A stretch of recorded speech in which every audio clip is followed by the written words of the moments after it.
各位观众朋友，我们千呼万唤始出来，今天又来和大家聊聊关于恐怖电影《邪恶》的观影心得。不容易啊，不容易。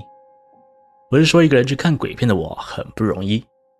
在节目开始之前，西哥我一定要先声明，电影这种东西，100个观看的人就会100种心得。像是前阵子国片关于我和鬼变成家人那件事，西哥我自己就给了蛮高分的，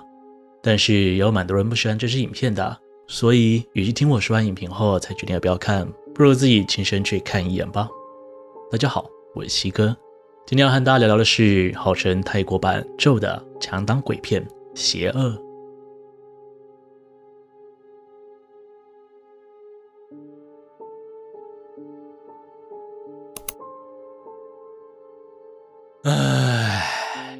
如果有看过西哥之前的电影系列，就知道我的叹气代表什么意思啊。这支电影真的是其实还挺好的，有点出乎我意料之外，想不到吧？《邪恶》这部电影改编自泰国真实事件，在泰国当地时常发生租客与房东的新闻事件，像是房客搬进屋子第一天，就在房屋的角落发现诡异的血迹，或是看上去和蔼可亲的房客，实则是邪教团员，在屋子里进行诡谲的献祭仪式，甚至进而发生凶杀命案等等。号称是泰国鬼片教父的索芬沙达菲斯导演，将这些事件搜集起来之后，改编拍成这部电影。先来和大家简单介绍一下剧情吧。故事发生在泰国的一户人家里，由妮塔莎扮演的小宁，以及苏格拉瓦扮演的柯文组成一个幸福的家庭，并育有一位女儿莹莹。他们本来住在一栋环境优美的别墅里，但为了解决生活经济问题，经过讨论后，他们决定搬家到较为便宜的公寓里，并将原住处租给了年迈的退休医生和他的女儿。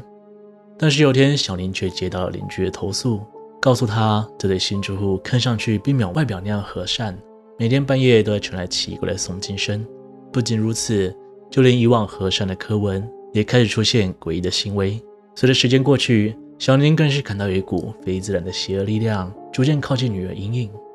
但他却不知道，这背后隐藏着一层又一层的残酷真相。以我个人来说，如果荧幕前的各位对于恐怖片有所喜好的话，我会建议你们先按下暂停按键，起身去电影院观赏一下。那如果是害怕看鬼片的人，就继续往后看爆雷影评吧。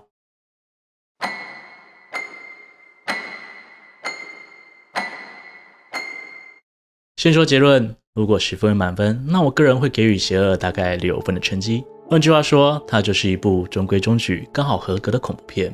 电影本身并没有太过突出或是值得记忆的手法，但是也没有之前的鬼片一样，为了玩一些看起来很炫酷的手法，进而导致鬼走拍料料。而有鉴于之前的鬼片爆雷影评，更像是说给已经看过的人，对于没看过的人来说，似乎会有一些不大好理解。所以这次西格会分为几个主题来进行分析。首先是剧情讲解，与其说它是一部鬼片，它更像是一部描述邪教的影片，只是将灵异与鬼怪的部分加强放大。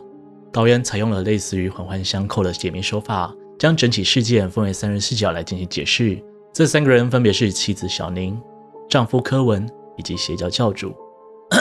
很抱歉忘记他的剧中叫什么名字，上网也找不到资料，所以我等一下都会称呼他为教主，这次跟各位说声抱歉。邪恶将事件分成了3个篇章，第一个篇章是描述小宁得知住客会半夜诵经、举行鬼的仪式之后，进而发现丈夫的胸口多了一个未曾见过的3角形纹身，而这个纹身居然也出现在住客的身上。随着调查深入，她发现丈夫每晚都会在半夜3点45分偷偷摸摸来到屋顶，做着和那些邪教徒一样的仪式。当她发现教主竟然疑似要对女儿图谋不轨时，几乎崩溃地将女儿带离家中，留下看上去神志不清的丈夫。但当2人来到旅馆后，女儿却表示她必须要回去帮爸爸的忙，且始终闭口不谈原因。最终她发现丈夫居然知道自己居住的旅馆与房号，并将女儿带走后10万火急地赶回屋子，却看到邪教之户早已人去楼空。于是她只能请求房仲带她前往教主的新住址。可在路途上，小宁发现房仲胸口上居然也有和老公与邪教徒一模一样的纹身。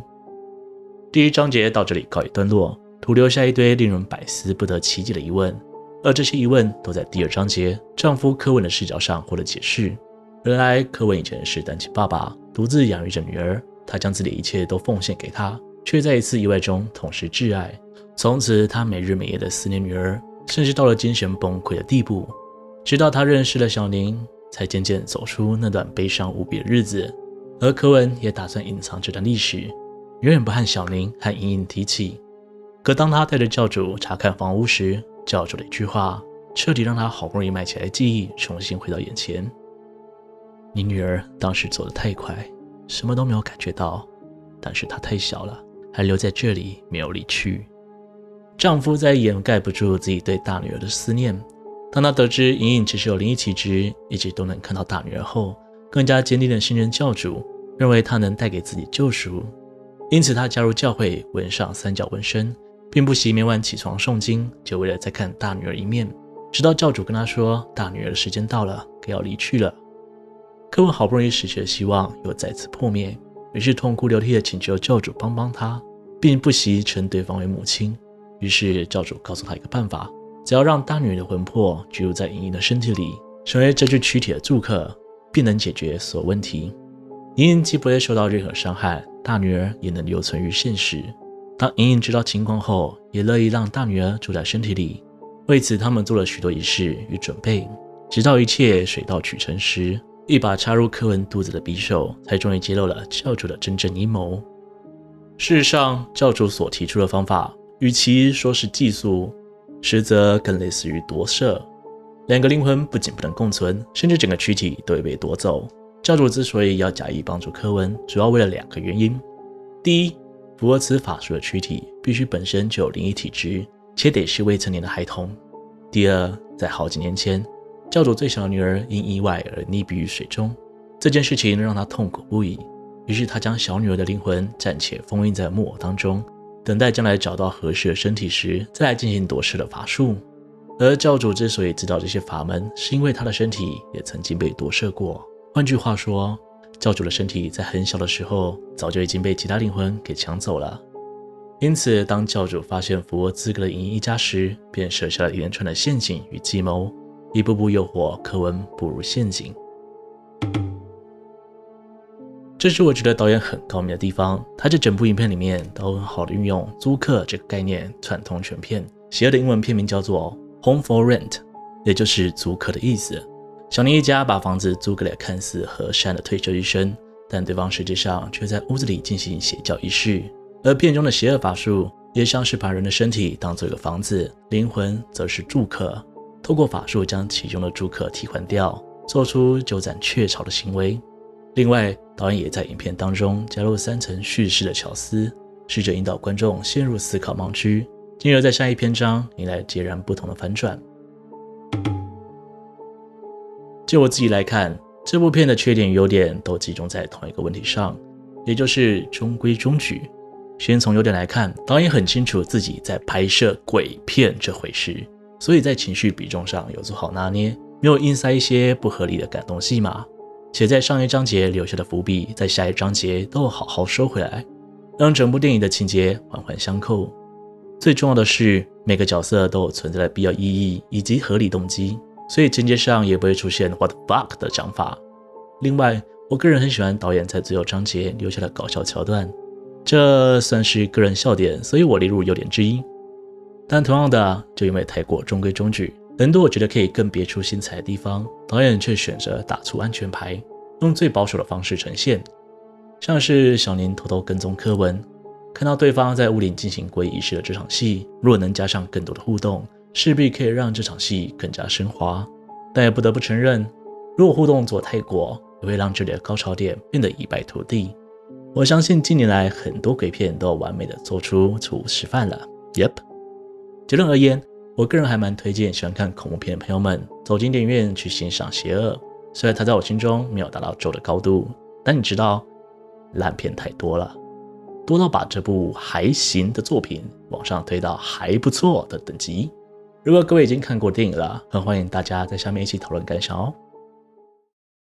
今天的电影感想就说到这边，欢迎大家在下方留言关于影片内容的看法，喜欢的人也可以投个超级感谢，那对我来说会是很大的鼓励哦。如果喜欢我的频道，请别忘了帮我订阅、按赞、分享，并且开启小铃铛，才不会错过最新的影片哦。我是西哥，我们下次见。